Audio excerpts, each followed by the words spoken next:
ಪ್ರಿಯ ವೀಕ್ಷಕರೇ ನಮಸ್ಕಾರ. ಅನ್ವೇಷಣೆಯ ಮತ್ತೊಂದು ವಿಡಿಯೋಗೆ ನಿಮಗೆಲ್ಲ ಆತ್ಮೀಯವಾದ ಸ್ವಾಗತ. ಭಾರತದಲ್ಲಿರುವ ಪ್ರಮುಖ ರಾಜಕೀಯ ಪಕ್ಷಗಳ ಬಗ್ಗೆ ನಮಗೆಲ್ಲ ಬಹುತೇಕ ತಿಳಿದೇ ಇದೆ. ಆದರೆ ಇದೀಗ ಭಾರತದಲ್ಲಿ ಹೊಸ ರಾಜಕೀಯ ಪಕ್ಷವೊಂದರ ಉದಯವಾಗಿದೆ. ಆ ಪಕ್ಷದ ಹೆಸರೇ ವಿಚಿತ್ರವಾಗಿದೆ, ಕಾಕ್ರೋಚ್ ಜನತಾ ಪಾರ್ಟಿ. ಹೌದು, ಇಂಥದ್ದೊಂದು ವಿಚಿತ್ರ ಪಕ್ಷ ಸದ್ಯ ಸಾಮಾಜಿಕ ಜಾಲತಾಣಗಳಲ್ಲಿ ಸಂಚಲನ ಎಬ್ಬಿಸುತ್ತಿದೆ.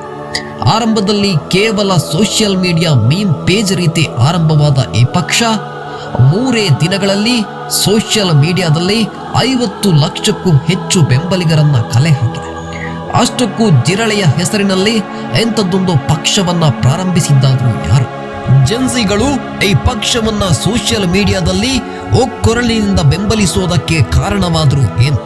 ಬನ್ನಿ ಪ್ರಿಯ ವೀಕ್ಷಕರೇ, ವೈರಲ್ ಆಗುತ್ತಿರುವ ಕಾಕ್ರೋಚ್ ಜನತಾ ಪಾರ್ಟಿಯ ಹಿಂದಿನ ಅಸಲಿ ಕಥೆಯನ್ನ ತಿಳ್ಕೊಂಡು ಬರೋಣ. ಇದೇ ಇಂದಿನ ಅನ್ವೇಷಣೆಯ ವಿಶೇಷ, ಕಾಕ್ರೋಚ್ ಕಿಚ್ಚು.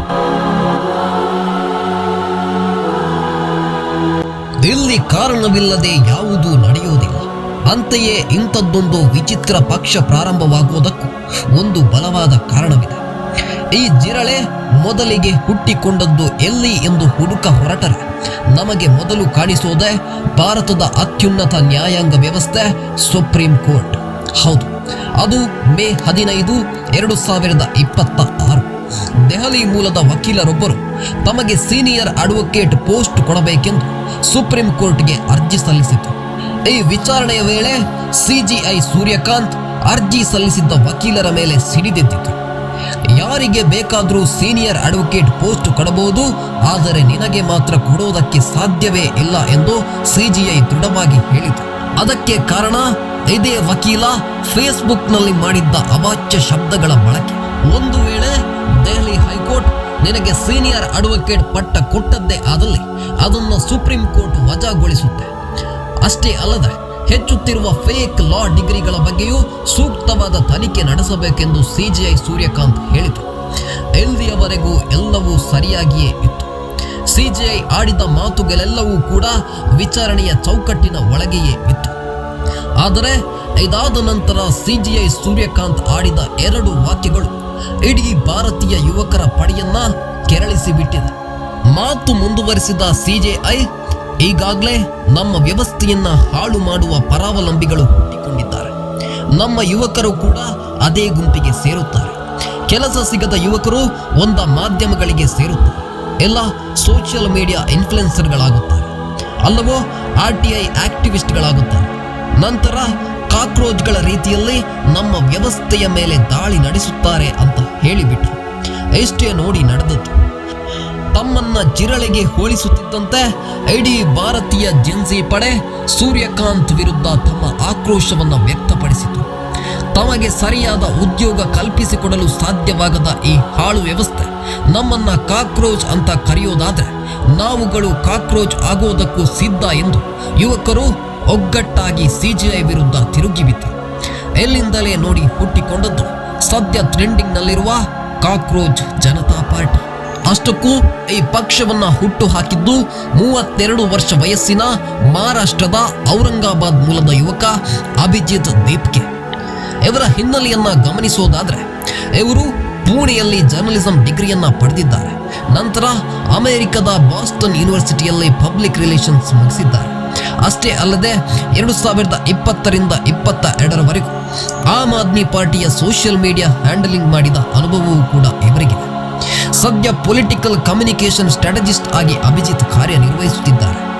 ಸಿಜಿಐ ಸೂರ್ಯಕಾಂತ್ ಇಂಥದ್ದೊಂದು ವಿವಾದಾತ್ಮಕ ಹೇಳಿಕೆ ಕೊಟ್ಟ ಮಾರನೆಯ ದಿನ ಅಂದರೆ ಮೇ 16, 2026ರಂದು ಅಭಿಜಿತ್ ತಮ್ಮ ಎಕ್ಸ್ ಖಾತೆಯಲ್ಲಿ ಒಂದು ಗೂಗಲ್ ಫಾರ್ಮ್ ಹಾಕುತ್ತಾರೆ.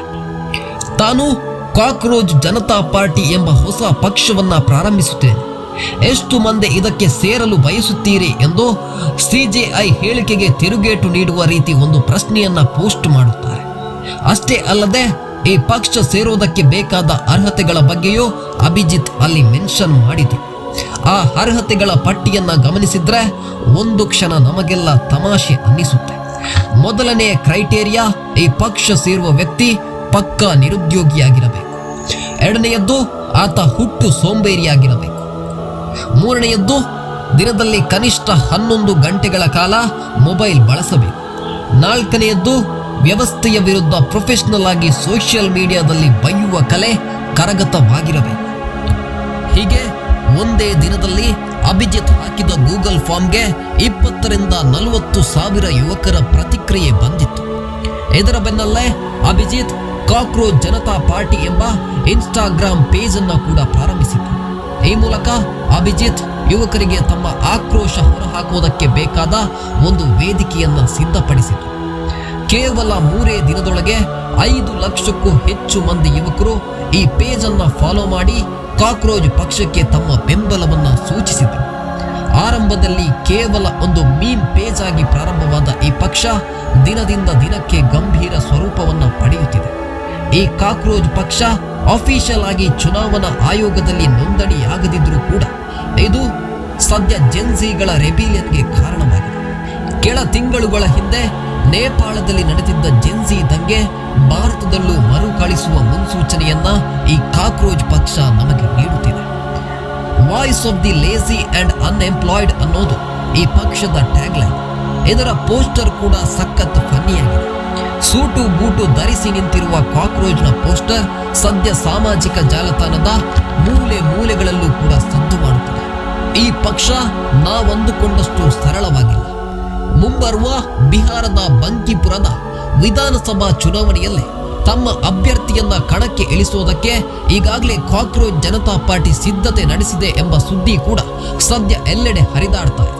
ಅಷ್ಟೇ ಅಲ್ಲದೆ ದೆಹಲಿಯಲ್ಲಿ ಯುವಕರು ಕಾಕ್ರೋಚ್ ರೀತಿ ಬಟ್ಟೆ ಧರಿಸಿ ಯಮುನಾ ನದಿಯನ್ನ ಸ್ವಚ್ಛಗೊಳಿಸುವ ಮುಖೇನ ಸಿಜೆಐ ಹೇಳಿಕೆಗೆ ಸಾಂಕೇತಿಕ ತಿರುಗೇಟು ನೀಡಿದ್ದಾರೆ. ಅದೇನೇ ಇರಲಿ, ಭಾರತದ ಅತ್ಯುನ್ನತ ಹುದ್ದೆಗಳಲ್ಲಿ ಒಂದಾಗಿರುವ ಸಿಜೆಐ ಸ್ಥಾನದಲ್ಲಿ ಕುಳಿತು ಮಾತನಾಡುವ ಪ್ರತಿಯೊಂದು ಮಾತು ಕೂಡ ಸಂವಿಧಾನಕ್ಕೆ ಬದ್ಧವಾಗಿರಬೇಕು. ಎಂಥದ್ದೊಂದು ವಿವಾದಾತ್ಮಕ ಹೇಳಿಕೆ ಕೊಟ್ಟು ಸಿಜೆಐ ಸೂರ್ಯಕಾಂತ್ ಸಂಕಷ್ಟಕ್ಕೆ ಸಿಲುಕಿರೋದು ನಿಜಕ್ಕೂ ವಿಪರ್ಯಾಸ. ಈ ಕಾಕ್ರೋಚ್ ಪಡೆಯ ಆನ್ಲೈನ್ ಯುದ್ಧ ಅದೆಲ್ಲಿಗೆ ಹೋಗಿ ಮುಟ್ಟುತ್ತದೋ ಕಾದು ನೋಡಬೇಕಿದೆ. ಇದಾಗಿತ್ತು ಇಂದಿನ ಅನ್ವೇಷಣೆಯ ವಿಶೇಷ. ಮತ್ತೊಂದು ವಿಡಿಯೋ ಜೊತೆಗೆ ಭೇಟಿಯಾಗೋಣ. ನಮಸ್ಕಾರ.